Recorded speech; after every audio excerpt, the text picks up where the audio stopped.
Hello. This is another episode or another version of From the Dean's Desk. My name is Matt Bice, and I serve as the Dean of the College of Graduate and Online Education.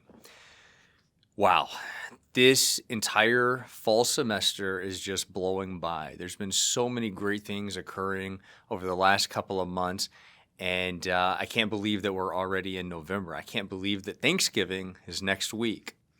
We've been having a lot of movement on all the different fronts that I'm really excited to share with you today. First of all, I want to talk a little bit about enrollment.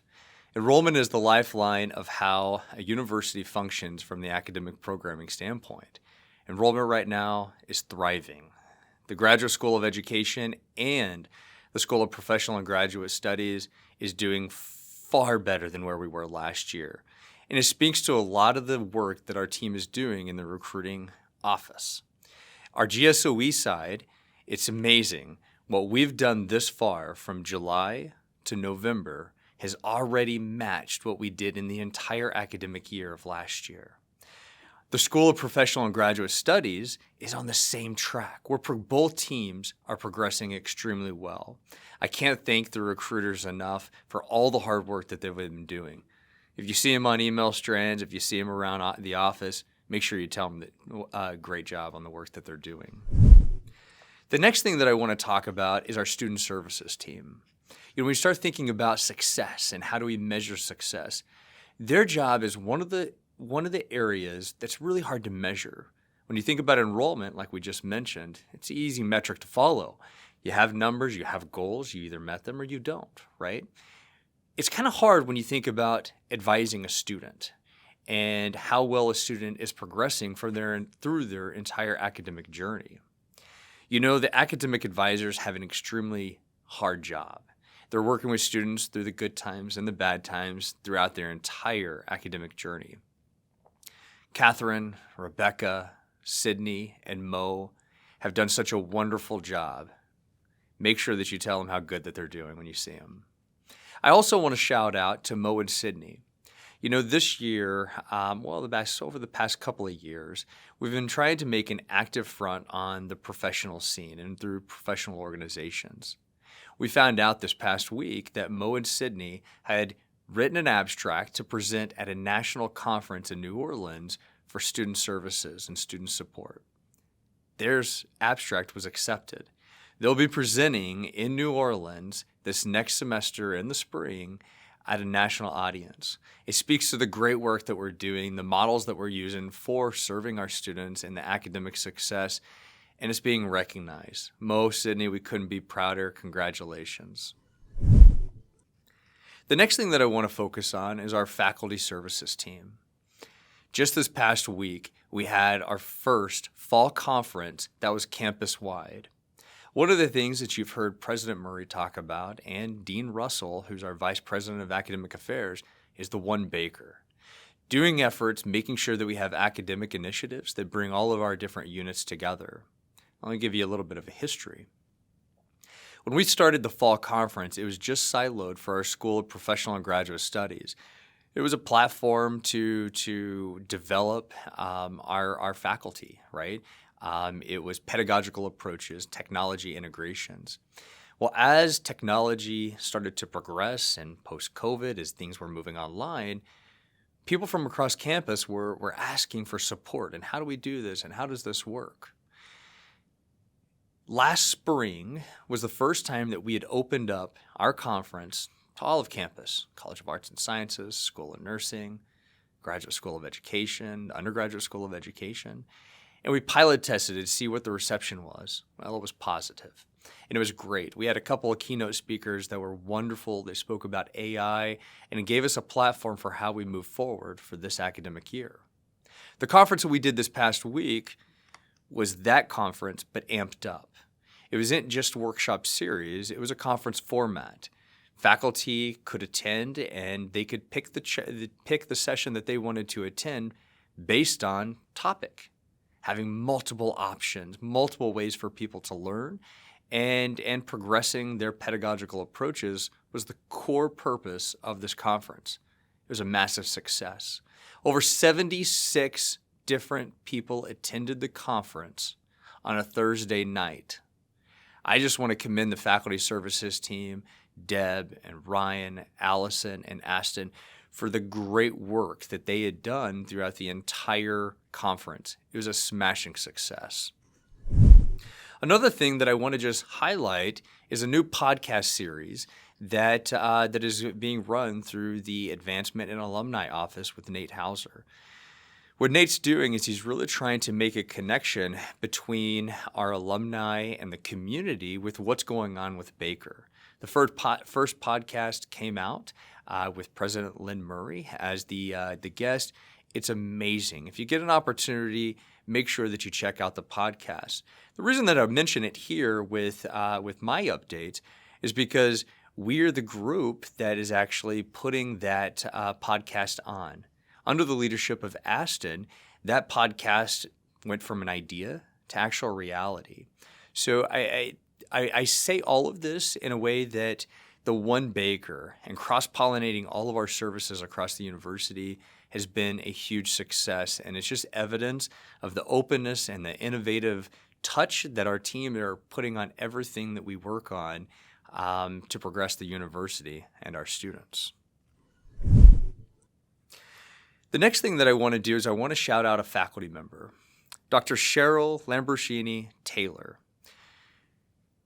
I got an email this past week, a humbled email, of that she wanted to share that she had a book that she had wrote. The title of it was Oreos and Pizza for Joey. This is a book about her story with her and her son. It's a powerful, powerful story. It was published. It goes to the great work. When I read the overview of the book and talked to Cheryl about it, the vulnerability of putting yourself out there and writing a book is one thing, but then to make it about yourself and your story is powerful. And I would encourage everybody, especially as we get time close to the holidays, if you have some time, check it out. This is the time where we can sit and reflect. And Cheryl, I commend you for your wonderful work and the bravery to write such a story and to put it out there. Well done. Last week in our office meeting, we were talking about recognition and how do we recognize people for their wonderful work. And, it came about that, it needs to be genuine and authentic. As I reach behind me and I find this bobblehead Wowzer, we came up with an idea. And the idea was to recognize people, and how do we show that and recognize it amongst the office. And this Wowzer bobblehead doll is going to be the token of how we show appreciation and recognition and communicate that amongst the office. The first one, so I get to start it. I'm the first one to award the Wowzer. And this one goes to an individual that teamwork just is built into his character and everything that he does. Aston Chang, who's actually put in this entire video together and does all of our multimedia, has been one of the most innovative people that has worked on our team and that I've worked with my entire career in progressing us. I don't think no is in his vocabulary. It's what can I do to figure it out and how can we do it and who do we need to get around the table to make it come to life. So I will be giving this to Aston this morning. And, as you walk around the office and you see the Wowzer, there's a story behind the Wowzer when you see it over in Overland Park. Thank you, Aston, for everything you've done. I hope you know how valuable you are to our team and how much we all love and appreciate you. The next thing that I want to talk about is another key accomplishment that goes into our campus, and it's our Baker University football team. This Saturday on November the 18th, they'll be playing in the NAIA National Playoff. This is a football playoff system that is very prestigious. Only a certain amount of teams you have to get bids to get in, and because of a three-way tie inside of our conference, we won the bid because of the differentiating factors of points scored, I believe. And we will be playing on Saturday in the playoff system. And most importantly, it'll be at home. This game is going to be played this Saturday in our backyard in Baldwin City. This is a huge day for our athletic department. It's a huge day for Baker University. Susan Decker, who's our athletic director, Coach Reg, who is our head coach for the football team, has done a phenomenal job. If you are a football fan, you should check out the Baker Athletics webpage. Check out when the game's going to be played. Follow it live on the website, or just come out to Listen Stadium and watch the game with all of us. The next thing that I want to give you an update on is we have a new team member on our team over here in Overland Park. Her name is Nikki Akui. One of the things that we figured out with our continuing education and our concurrent credit was that we needed more support. The process between getting students registered versus getting into the system, there was a disconnect. And Nikki is going to be the key knob inside of that process to connect those students into getting their classes and getting registered. We couldn't be happier with Nikki. She's been here for over a month, and you can feel her energy and her presence as she walks into the room. Nikki, welcome. We're so happy that you've joined us, and looking forward to the future. You know, the last thing that I'd like to do is just this is the holiday time. It's a time of thanks. It's a time of reflection. You know, as Thanksgiving is just a week away, I just want to say thank you. Thank you to everybody that supports Baker University, the College of Graduate and Online Education, and the School of Graduate, the Graduate School of Education and School of Professional and Graduate Studies. There's absolutely no way that we could be doing all the great work without your support. Thank you so much, and I hope everybody has a great, great day.